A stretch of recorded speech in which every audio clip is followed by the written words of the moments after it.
जगत में प्रत्येक व्यक्ति को किसी ना किसी प्रकार की निर्बलता अवश्य होती।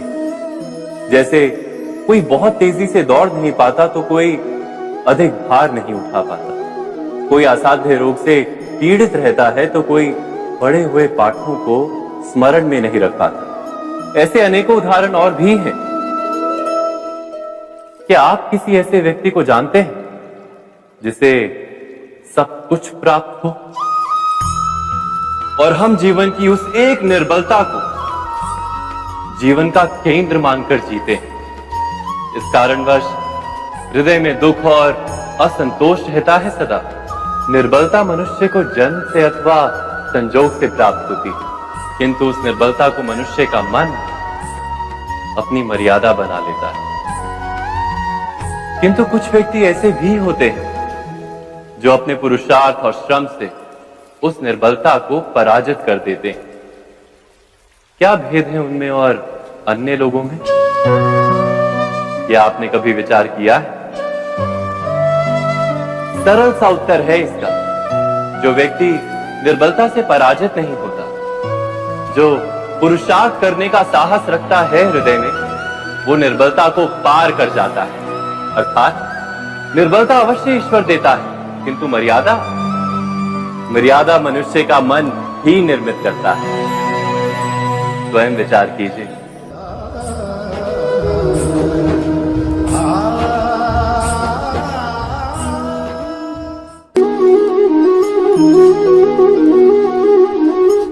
भविष्य का दूसरा नाम है संघर्ष।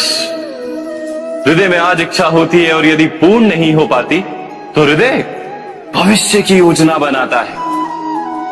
भविष्य में इच्छा पूर्ण होगी ऐसी कल्पना करता रहता है, किंतु जीवन ना तो भविष्य में है ना अतीत में। जीवन तो इस क्षण का नाम, अर्थात इस क्षण का अनुभव ही जीवन का अनुभव। पर हम ये जानते हुए भी इतना सा सत्य समझ नहीं पाते। या तो हम बीते हुए समय के स्मरणों को घेर कर बैठे रहते, या फिर आने वाले समय के लिए हम योजनाएं बनाते रहते हैं और जीवन जीवन बीत जाता है। एक सत्य यदि हम हृदय में उतार लें कि ना हम भविष्य देख सकते हैं, ना ही भविष्य निर्मित कर सकते हैं, हम तो केवल धैर्य और साहस के साथ भविष्य को आलिंगन दे सकते हैं, स्वागत कर सकते हैं भविष्य का। तो क्या जीवन का हर पल जीवन से नहीं भर जाएगा? स्वयं विचार कीजिए।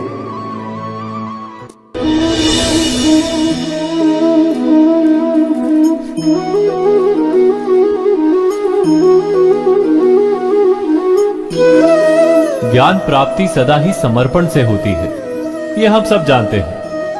किंतु समर्पण का वास्तविक महत्व क्या है? क्या हमने कभी विचार किया? मनुष्य का मन सदा ही ज्ञान प्राप्ति में विभिन्न बाधाओं को उत्पन्न करता है। कभी किसी अन्य विद्यार्थी से ईर्ष्या हो जाती है, कभी पढ़ाए हुए पाठों पर संदेह जमता है और कभी गुरु द्वारा दिया गया दंड मन को अहंकार से भर देता है। नहीं, क्या ऐसा नहीं होता? न जाने कैसे कैसे विचार मन को भटकाते हैं और मन की इसी अयोग्य स्थिति के कारण हम ज्ञान प्राप्त नहीं कर पाते। मन की योग्य स्थिति केवल समर्पण से निर्मित होती है। समर्पण मनुष्य के अहंकार का नाश करता है, ईर्ष्या, महत्वाकांक्षा आदि भावनाओं को दूर कर हृदय को शांत करता है और मन को एकाग्र करता है। वास्तव में ईश्वर की सृष्टि में ना ज्ञान की मर्यादा है ना ज्ञानियों की। गुरु दत्तात्रेय ने तो गाय और श्वान से भी ज्ञान प्राप्त कर लिया था। अर्थात विषय ब्रह्म ज्ञान का हो या जीवन के ज्ञान का या गुरुकुल में प्राप्त होने वाले ज्ञान का, उसकी प्राप्ति के लिए गुरु से अधिक महत्व है उस गुरु के प्रति हमारा समर्पण। क्या ये सत्य नहीं?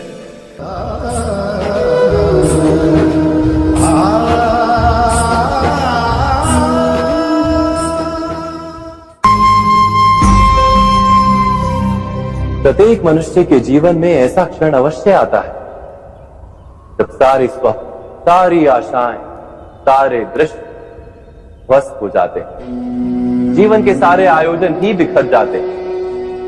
एक और धर्म होता है और दूसरी ओर सुख। इसी को धर्म संकट कहते हैं। जब धर्म का वहन ही संकट हो और धर्म का त्याग ही सुख हो। विचार कीजिए, कभी किसी स्वजन के विरुद्ध सत्य बोलने का अवसर प्राप्त हो जाता है, कभी ठीक दरिद्रता के समय सरलता से चोरी करने का मार्ग प्राप्त हो जाता है, कभी किसी शक्तिशाली राजनेता या राजा के कर्मचारी का अधर्म प्रकट हो जाता है। सबके जीवन में ऐसी घटना बनती ही रहती है। अधिकतर लोग ऐसे किसी क्षण को धर्म संकट के रूप में जान ही नहीं पाते। हमें किसी प्रकार के संघर्ष का अनुभव ही नहीं होता। सहजता से सुख की ओर खींचे चले जाते हैं, जैसे मक्खी गुड़ की ओर खींची चली जाती है। वास्तव में धर्म संकट का क्षण ईश्वर के निकट जाने का क्षण होता है। यदि हम संघर्षों से भयभीत ना, सुख की ओर आकर्षित ना, अपने धर्म पर दृढ़ रहे, तो ईश्वर का साक्षात्कार दूर नहीं।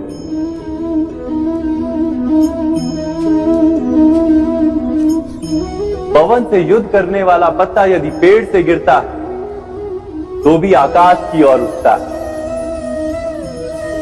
पवन से झुकने वाली घास वही भूमि पर रह जाती है। अर्थात धर्म संकट से यदि हम संकट को ही टाल दें तो सुख तो मिलता है, जीवन बढ़ता है, किंतु क्या चरित्र नहीं टूटता? क्या आत्मा दरिद्र नहीं हो जाती? क्या ईश्वर से अंतर नहीं हो जाता? स्वयं विचार कीजिए। दो व्यक्ति जब निकट आते हैं तो एक दूसरे के लिए सीमाएं और मर्यादाएं निर्मित करने का प्रयत्न अवश्य करते हैं। हम यदि सारे संबंधों पर विचार करें तो देखेंगे कि इन सारे संबंधों का आधार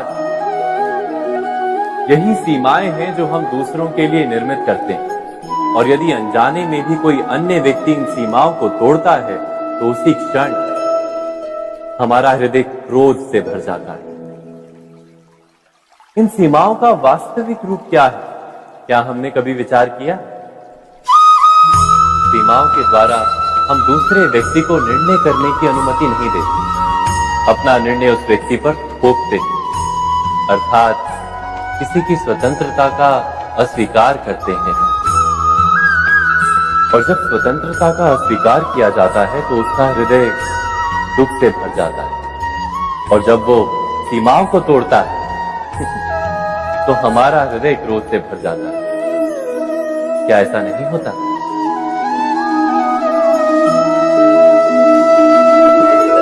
पर यदि एक दूसरे की स्वतंत्रता का सम्मान किया जाए तो किसी मर्यादाओं या सीमाओं की आवश्यकता ही नहीं होती।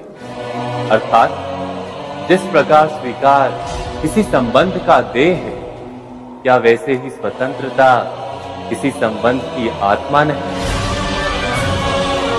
स्वयं विचार कीजिए। सबके जीवन में ऐसा प्रसंग अवश्य आता है कि सत्य कहने का निश्चय होता है हृदय में, किंतु मुख से सत्य निकल नहीं पाता। कोई भय मन को घेर लेता है। किसी घटना अथवा प्रसंग के बारे में बात करना या फिर स्वयं से कोई भूल हो जाए उसके बारे में कुछ बोलना, क्या ये सत्य है? नहीं, ये तो केवल तथ्य है। अर्थात जैसा हुआ था वैसा केवल बोल देना सामान्य सी बात है। किंतु कभी कभी उस तथ्य को बोलते हुए भी भय लगता है। कदाचित किसी दूसरे की भावनाओं का विचार आता है मन, दूसरे को दुख होगा ये भय भी शब्दों को रोकता है। तो ये सत्य क्या है? क्या हमने कभी विचार किया है? जब भय रहते हुए भी कोई तथ्य बोलता है तो वो सत्य कहलाता है। वास्तव में सत्य कुछ और नहीं, केवल निर्भयता का दूसरा नाम है। और निर्भय होने का कोई समय नहीं होता, क्योंकि निर्भयता आत्मा का स्वभाव है। अर्थात क्या प्रत्येक क्षण सत्य बोलने का क्षण नहीं होता?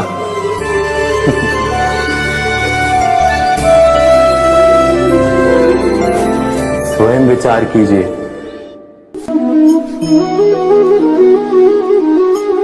श्रेष्ठता का क्या अर्थ है? श्रेष्ठता का अर्थ है दूसरों से अधिक ज्ञान प्राप्त करना। अर्थात मूल्य इस बात का नहीं कि स्वयं कितना ज्ञान प्राप्त किया, मूल्य इस बात का है कि प्राप्त किया हुआ ज्ञान अन्य लोगों से कितना अधिक है। अर्थात श्रेष्ठता की इच्छा ज्ञान प्राप्ति को भी एक स्पर्धा बना देती है। और स्पर्धा में विजय अंतिम कब होती है?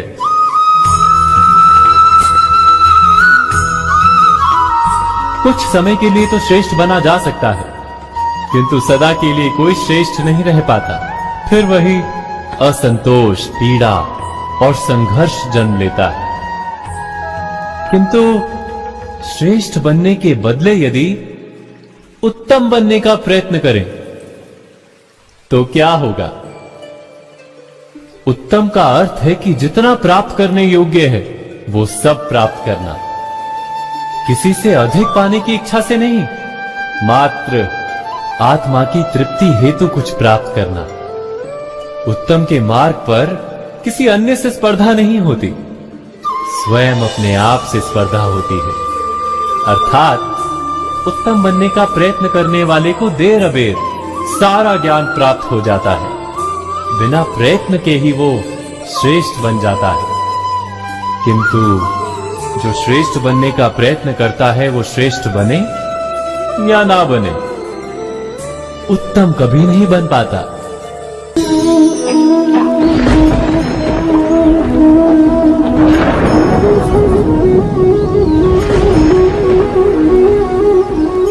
सपनों और पूर्वाभासों के आधार पर हम भविष्य के सुख दुख की कल्पना करते हैं। भविष्य के दुख का कारण दूर करने के लिए हम आज योजना बनाते हैं। किंतु कल के संकट को आज निर्मूल करने से हमें लाभ मिलता है या हानि पहुंचती है? ये प्रश्न हम कभी नहीं करते। सत्य तो ये है कि संकट और उसका निवारण साथ जन से, व्यक्ति के लिए भी और सृष्टि के लिए भी। नहीं, आप अपने भूतकाल का स्मरण कीजिए, इतिहास को देखिए, आप तुरंत ही ये जान पाएंगे कि जब जब संकट आता है तब तब उसका निवारण करने वाली शक्ति भी जन्म लेती है।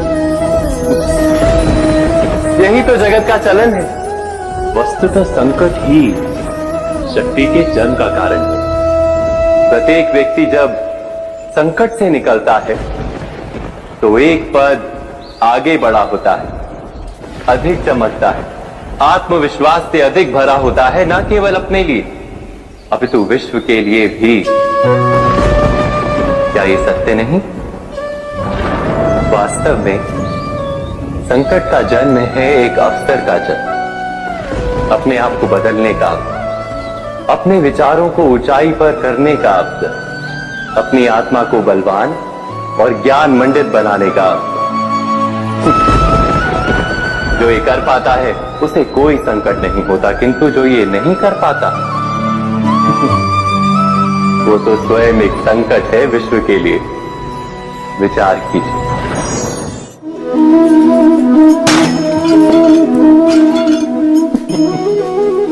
स्वयं विचार कीजिए।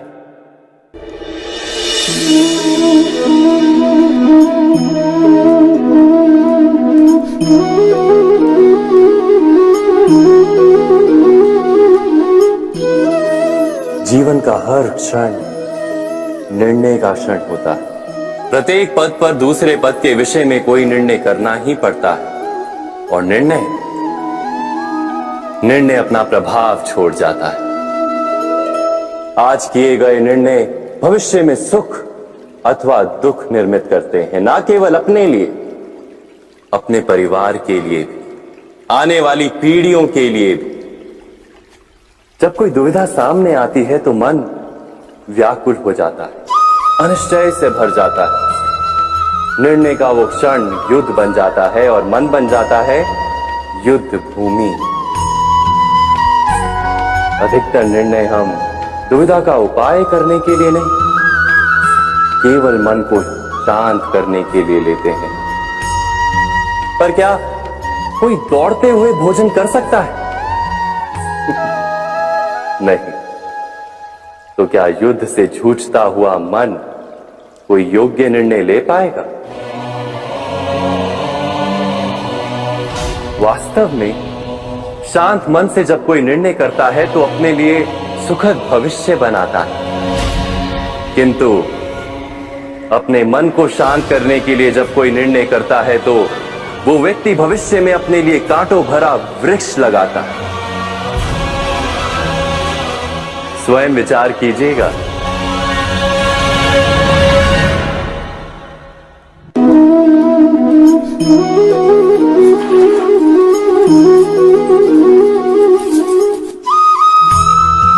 जीवन में आने वाले संघर्षों के लिए जब मनुष्य स्वयं को योग्य नहीं मानता, जब उसे अपने ही बल पर विश्वास नहीं रहता, तब वो सद्गुणों को त्याग कर दुर्गुणों को अपनाता है। वस्तुतः मनुष्य के जीवन में दुर्जनता जन्म ही तब लेती है जब उसके अंतर में आत्मविश्वास नहीं होता। आत्मविश्वास ही अच्छाई को धारण करता है। ये आत्मविश्वास है क्या?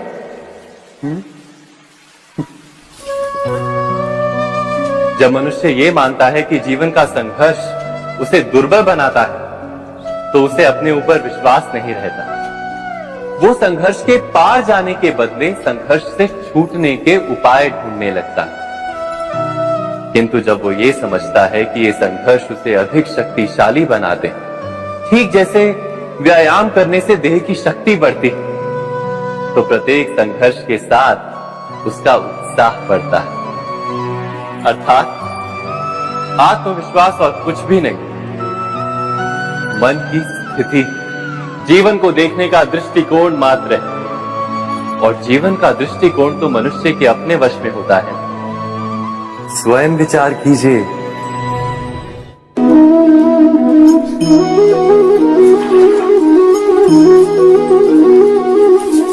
पिता सदा ही अपने संतान के सुख की कामना करते हैं, उनके भविष्य की चिंता करते रहते हैं।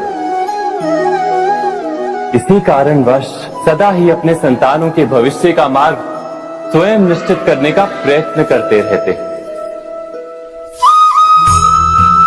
जिस मार्ग पर पिता स्वयं चला है, जिस मार्ग के कंकर पत्थर को स्वयं देखा है, मार्ग की छाया, मार्ग की धूप को स्वयं जाना है, उसी मार्ग पर उसका पुत्र भी चले, यही इच्छा रहती है हर पिता की। निसंदेह उत्तम भावना है ये। किंतु 3 प्रश्नों के ऊपर विचार करना हम भूल ही जाते हैं। कौन से प्रश्न? प्रथम प्रश्न, क्या समय के साथ प्रत्येक मार्ग बदल नहीं जाते? क्या समय सदा ही नई चुनौतियों को लेकर नहीं आता? तो फिर बीते हुए समय के अनुभव नई पीढ़ी को किस प्रकार लाभ दे सकते हैं? दूसरा प्रश्न, क्या प्रत्येक संतान अपने माता पिता की छवि होता है? हाँ, संतानों को संस्कार तो अवश्य माता पिता देते हैं, किंतु भीतर की क्षमता तो ईश्वर देते हैं। तो जिस मार्ग पर पिता को सफलता मिली है, विश्वास है कि उसी मार्ग पर उसकी संतानों को भी सफलता और सुख प्राप्त होगा। तीसरा प्रश्न, क्या जीवन के संघर्ष और चुनौतियां लाभकारी नहीं होती? क्या प्रत्येक नया प्रश्न एक नए उत्तर का द्वार नहीं खोलता? तो फिर संतानों को नए नए प्रश्नों, संघर्षों और चुनौतियों से दूर रखना, ये उनके लिए लाभ करना कहलाएगा या हानि पहुंचाना? अर्थात जिस प्रकार संतान के भविष्य का निर्माण करने के बदले उसके चरित्र का निर्माण करना श्रेष्ठ है, वैसे संतानों के जीवन का मार्ग निश्चित करने के बदले उन्हें नए संघर्षों के साथ जूझने के लिए मनोबल व ज्ञान देना अधिक लाभदायक नहीं होगा?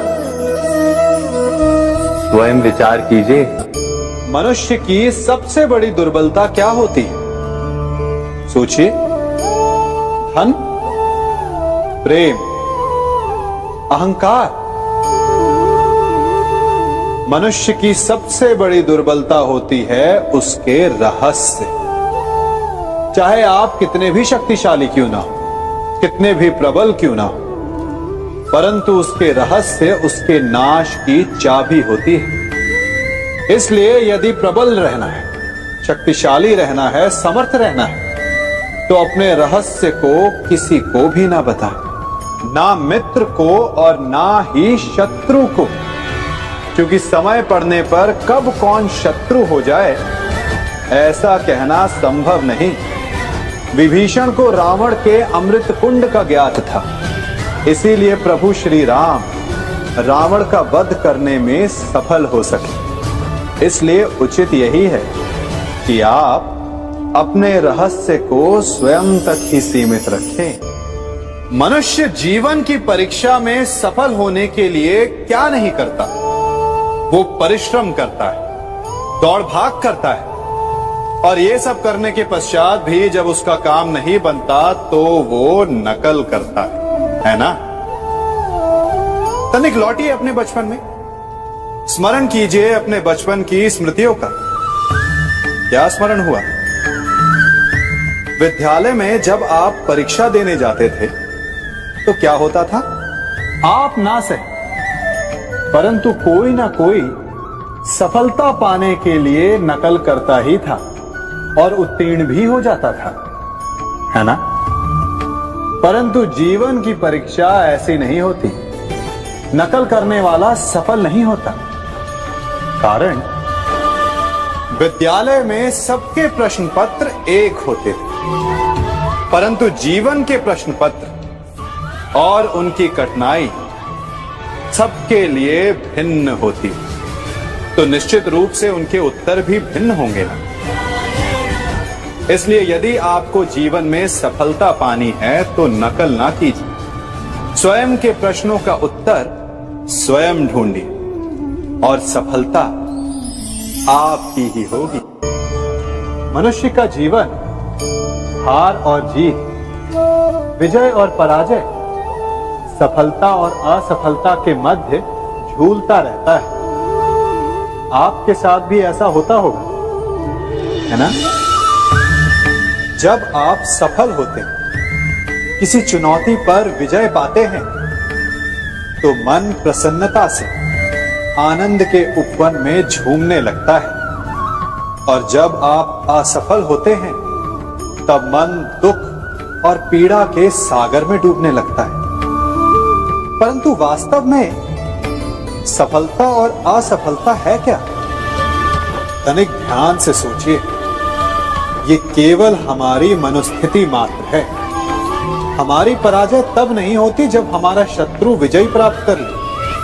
हमारी पराजय तब होती है जब हम पराजय स्वीकार कर लें। हम असफल तब नहीं होते जब हम लक्ष्य न पा सके। हम असफल तब होते हैं जब हम प्रयास करना बंद कर दें। इसलिए प्रयास करते रहें और हार ना माने, क्योंकि जिस दिन आप हार स्वीकारना बंद कर देंगे, जीत आपके चरणों में होगी। अब सबने बरगद के वृक्ष को तो देखा ही होगा। क्या आपको ज्ञात है बरगद के वृक्ष के बीज का आकार राई से भी छोटा होता है, परंतु बरगद का वृक्ष संसार के महाकाय वृक्षों में जाना जाता है। जब उसका जन्म होता है तब उसमें वो जटाएं, वो शाखाएं नहीं होती, परंतु जैसे जैसे उसका विस्तार होता है जैसे जैसे वो अधिक शाखाओं का भार उठाता है, अधिक पत्तियों का सृजन करता है, वैसे वैसे उसकी शाखाएं जटाएं बनकर जड़ तक पहुंचती है और इस वृक्ष को सहारा देती है। ये जीवन का बहुत महत्वपूर्ण पथ है। बिना लोभ लालच शुभ कार्य करें, अन्य लोगों की सहायता करें। धीरे धीरे आपने जिनकी सहायता की वो आपके सहायक बनते जाएं, आपकी जड़ों को और बलशाली बनाएंगे, आयु मान और आकार बढ़ाएंगे। सहजीवन, सहायता और निष्काम कर्म आपको मृत्यु के पश्चात भी मरने नहीं देगा, आपको अमर रखेगा। हमारा शरीर प्रकृति का एक महान आविष्कार है। इससे जटिल संरचना संसार में और कोई नहीं। हमारा शरीर जितना जटिल है, यदि इसे ठीक से जाना जाए तो इससे अधिक सरल ज्ञान देने वाला और कोई नहीं। हमारे शरीर में 5 इंद्रियां होती हैं जो हमें भाव, गुण और वस्तुओं का बोध कराती हैं। हमारे पास आंखें हैं, नाक है, स्पर्श के लिए त्वचा है, कान है और जीभा है। सबका भिन्न भिन्न कार्य है। आंखों से देखना, कानों से सुनना, नथनों से श्वास लेना, त्वचा से स्पर्श करना और जीभा से स्वाद लेना। परंतु क्या आपने कभी सोचा कि प्रकृति ने हमें 2 आंखें दी, 2 नथने दी, 2 कान दी, स्पर्श के लिए ये पूरा शरीर दिया, परंतु जीभा केवल 1 दी? ऐसा क्यों? क्योंकि प्रकृति चाहती है कि हम देखें अधिक, सुने अधिक और ज्ञान अधिक अर्जित करें, बोले कम। क्योंकि अधिक वाचाल नाश को निमंत्रण देता है। स्मरण रखिएगा।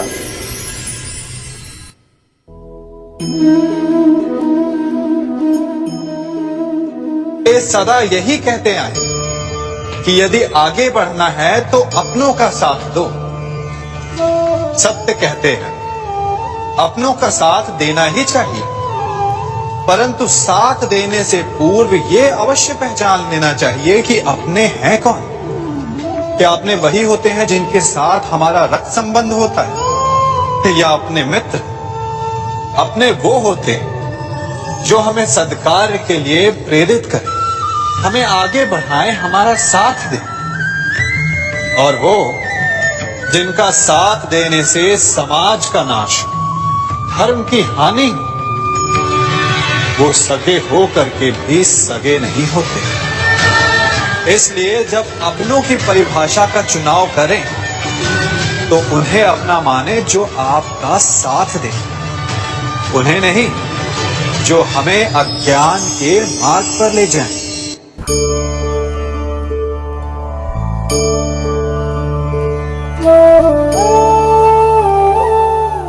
आप जिनसे प्रेम करते हैं सदा उनके समीप रहना चाहते हैं, नहीं चाहते कि कभी अपनों से दूर होना पड़े, बिछड़ना पड़े। परंतु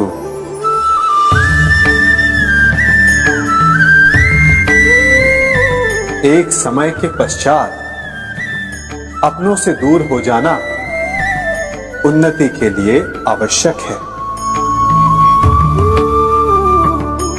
आप माता पिता हैं। यदि आप अपनी संतान के जीवन के हर पग पर उनका मार्गदर्शन करते रहेंगे तो आपकी संतान स्वयं मार्ग चुनना कैसे सीखेगी? मार्ग के कांटों से स्वयं को बचाना कैसे सीखेगी? इसीलिए एक समय के पश्चात अपनों से बनाई गई दूरी सदा लाभदायक रहती है। आज मैं आप सबको एक कथा सुनाता हूं। एक दिन प्रातः एक व्यापारी अपने घर से निकला। घर से निकलते ही एक बिल्ली ने उस व्यापारी का मार्ग काट दिया। व्यापारी घबरा गया। वो फिर से घर लौट गया और शुभ घड़ी की प्रतीक्षा करने लगा। और जब वो पुनः अपने घर से निकला तब वो वाहन जा चुका था जिससे राजा तक पहुंचकर उसे भेंट देनी थी। राजा को भेंट नहीं मिली। राजा क्रोधित हो गए। राजा ने उस व्यापारी का व्यापार बंद करवा दिया। इस कारण व्यापारी क्रोधित होकर घर पर अपनी पत्नी से लड़ बैठा।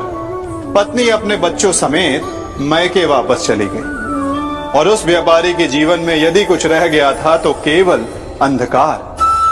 और इन सब का कारण वो उस बिल्ली को मानता रहा जिसने उसका मार्ग काटा था।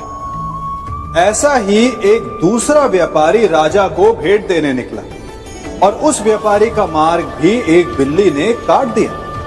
वो व्यापारी तनिक घबराया, परंतु उसने आगे बढ़ना अधिक उचित समझा। राजा तक वो समय पर पहुंचा। उसने राजा को भेंट दी। राजा प्रसन्न हुए और राजा ने व्यापारी को अपना व्यापार बढ़ाने की अनुमति दी, स्वर्ण आभूषण दी। जब व्यापारी घर पर पहुंचा तो पत्नी को आभूषण और अपने बच्चों को देने के लिए वस्त्र थे उसके पास। हर ओर प्रसन्नता थी। समझ रहे हैं ना? दोनों के साथ एक ही प्रकार की घटना हुई, परंतु दोनों की प्रतिक्रिया भिन्न थी। ऐसा ही हमारा जीवन भी है। हमारे जीवन में प्रारब्ध का अपना स्थान है, परंतु उससे कई अधिक महत्वपूर्ण हमारी प्रतिक्रिया, हमारे सोच का प्रभाव है, क्योंकि यही हमारे जीवन को आकार देते हैं। इसलिए अपनी सोच को सकारात्मक रखिए। आपका जीवन सदैव आनंदमय।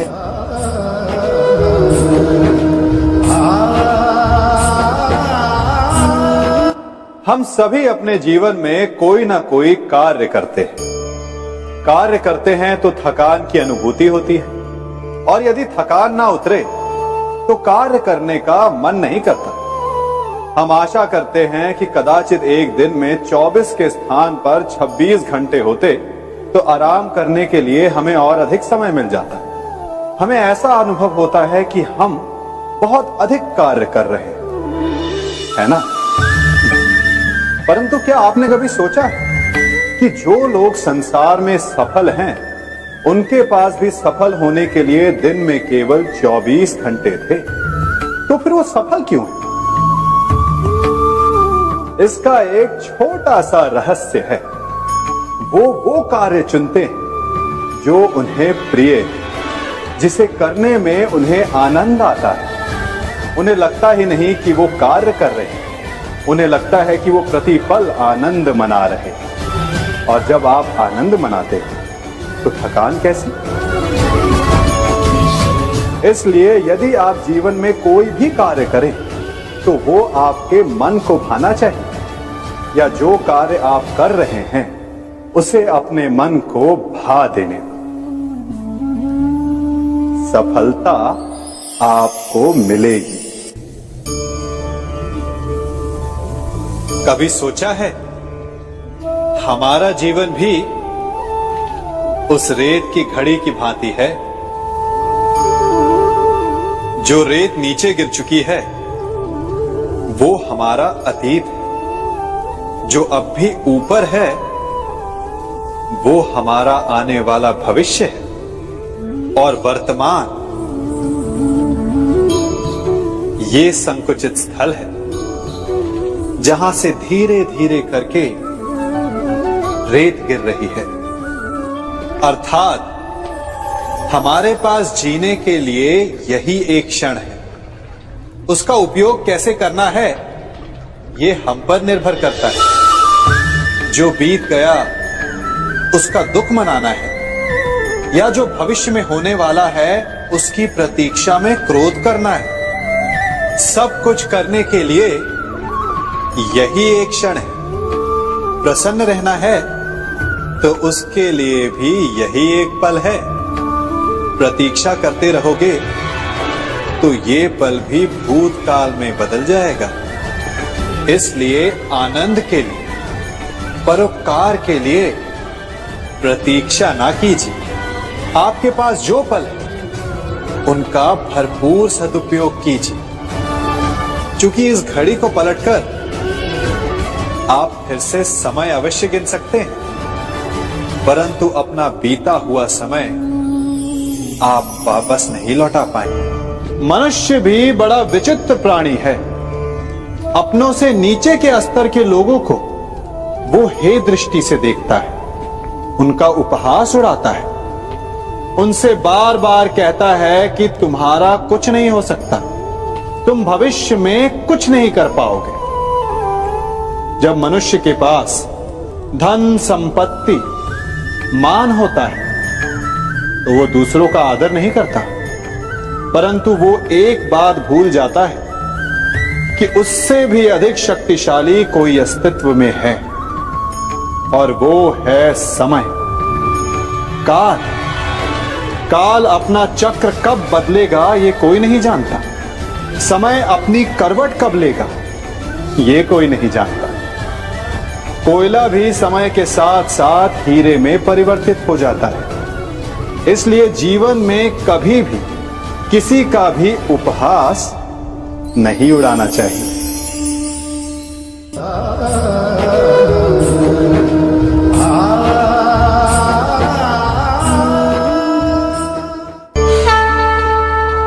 गर्व,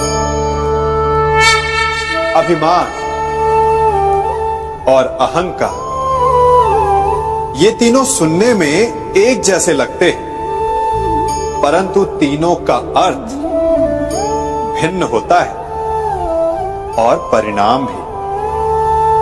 तीनों का आरंभ प्रेम से होता है। स्वयं से प्रेम, परिश्रम हमारे मन में गर्व को जन्म देता है और सफलता अभिमान जगाती है। यहां तक ठीक है, परंतु जब ये भावना अहंकार बन जाती है तब वो समस्या बन जाती है, क्योंकि सबसे बुरा अंत अहंकारी का ही होता है। परंतु मनुष्य के लिए पहेली यही है कि पहचाना कैसे जाए कि अहंकार जग गया है और उसका दमन आवश्यक है। इसका उत्तर मैं नहीं, आपका मन देगा। जब तक आप स्वयं से प्रसन्न हैं, जब तक आप सबसे ऊंचा उठने का प्रयास कर रहे हैं, तब तक ठीक है।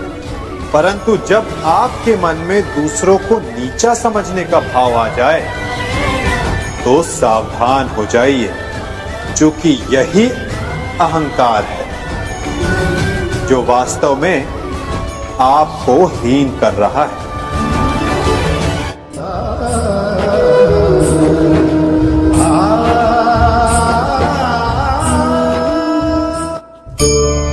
आज मैं आप सबको एक कहानी सुनाता हूं। एक दिन गोकुल में दो व्यापारी आए। एक व्यापारी शहद का था, बड़ा मीठा शहद था उसका, परंतु वो गोकुल में टिक नहीं पाया। उसके व्यापार ने घाटा खाया और शीघ्र ही वो गोकुल छोड़कर चला गया। और दूसरा व्यापारी मिर्च का था। पहले दिन वो एक पोटली लाया और दूसरे ही दिन वो पूरी बैलगाड़ी भर कर लाया, और धीरे धीरे पूरी मथुरा में उसकी धाक जम गई। मुझे बड़ा आश्चर्य हुआ, तो मैंने बाबा से पूछा कि ऐसा क्यों कि एक मीठे शहद का व्यापारी कंगाल हो गया और एक मिर्च का व्यापारी धीरे धीरे नगर सेठ बन गया। बाबा मुस्कुराए और उन्होंने कहा कि मीठी बोली बोलने वाले की तीखी मिर्च भी बिक जाती है, और जो कड़वी बोली बोलता है उसका मीठा शहद भी नहीं बिकता। वाह, कितने उत्तम विचार हैं उनके, और उचित ही है। मनुष्य अपने जीवन में सदैव अपने वचनों से उठता है और अपने वचनों से ही गिरता है। इसलिए अपने जीवन में सदैव मीठी बोली बोलने का प्रयास कीजिए, आपका जीवन सरल हो जाएगा। मनुष्य की सबसे बड़ी दुर्बलता क्या होती है? सोचिए। धन, प्रेम, अहंकार। मनुष्य की सबसे बड़ी दुर्बलता होती है उसके रहस्य। चाहे आप कितने भी शक्तिशाली क्यों ना हो, कितने भी प्रबल क्यों ना हो, परंतु उसके रहस्य उसके नाश की चाबी होती है। इसलिए यदि प्रबल रहना है, शक्तिशाली रहना है, समर्थ रहना है, तो अपने रहस्य को किसी को भी ना बताएं, ना मित्र को और ना ही शत्रु को, क्योंकि समय पड़ने पर कब कौन शत्रु हो जाए ऐसा कहना संभव नहीं। विभीषण को रावण के अमृत कुंड का ज्ञात था, इसीलिए प्रभु श्री राम रावण का वध करने में सफल हो सके। इसलिए उचित यही है कि आप अपने रहस्य को स्वयं तक ही सीमित रखें।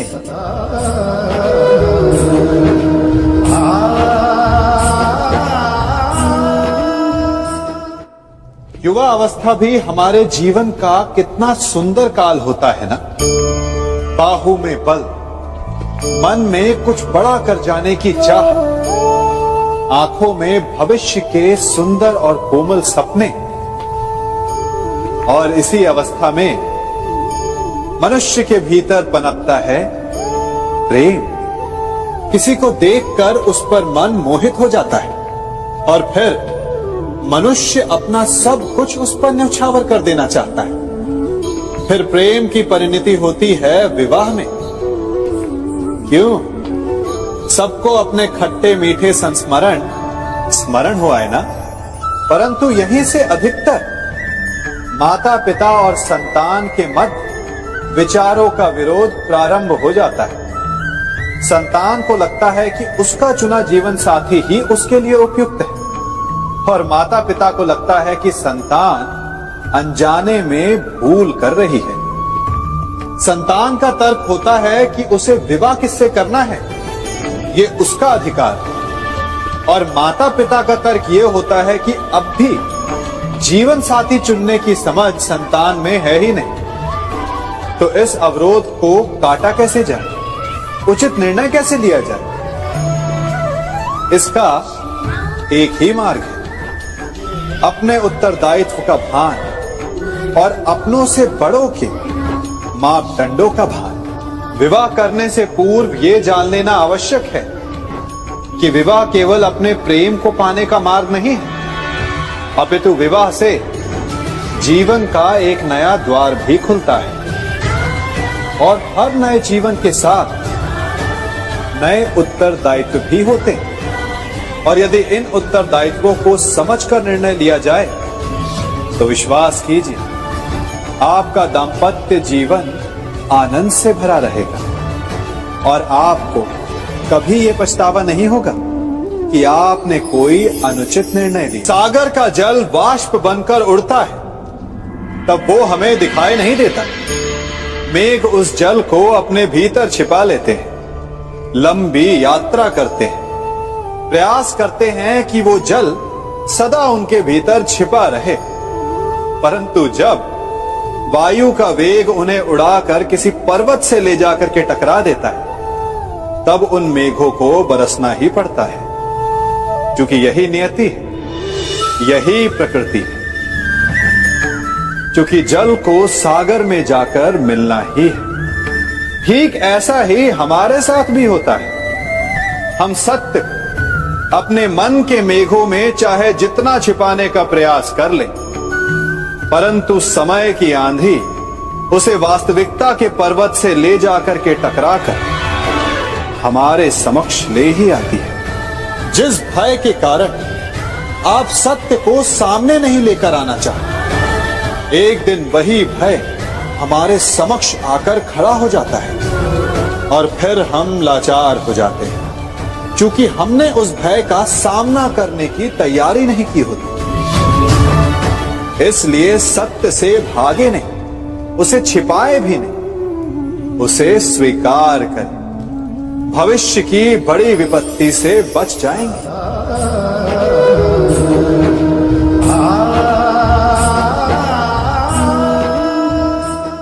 कभी कभी आप सबके जीवन में एक ऐसी विचित्र समस्या अवश्य आती है कि शक्तिशाली के समक्ष मौन हो जाए। कि उस शक्तिशाली से विवाद करने से बचने के लिए आप मौन रह जाते। मानता हूं ऐसा करने से आप एक विवाद से बच जाते, एक संघर्ष से बच जाते, परंतु ऐसा बचाव एक बड़े संघर्ष को जन्म दे देता है। कैसे? हमारा मौन रहना अनजाने में उसका समर्थन बन जाता है और वो स्वयं को अधिक शक्तिशाली अनुभव करता है और यहां से हमारा दमन प्रारंभ हो जाता है। एक के बाद एक हम अन्याय में अनचाहे रूप से सम्मिलित होते चले जाते हैं। तो इसका तोड़ क्या है? ये समझने के लिए ये जानना आवश्यक है कि ऐसी कौन सी बात है जो आपको विरोध करने से रोकती है। ये सामने वाले की शक्ति नहीं जो आपको रोकती है, यह आपके भीतर छिपा भय है जो आपको रोकता है। हाँ, कभी कभी भय आपकी सुरक्षा अवश्य कर सकता है, परंतु साथ साथ ये भी जानना आवश्यक है कि ये भय ही है जो आपको मौन भी रखता है। इसलिए अपने मन से भय को निकालिए और खुलकर अनीति का, अन्याय का विरोध कीजिए और फिर देखिएगा आपका मन कितना मुक्त, कितना हल्का।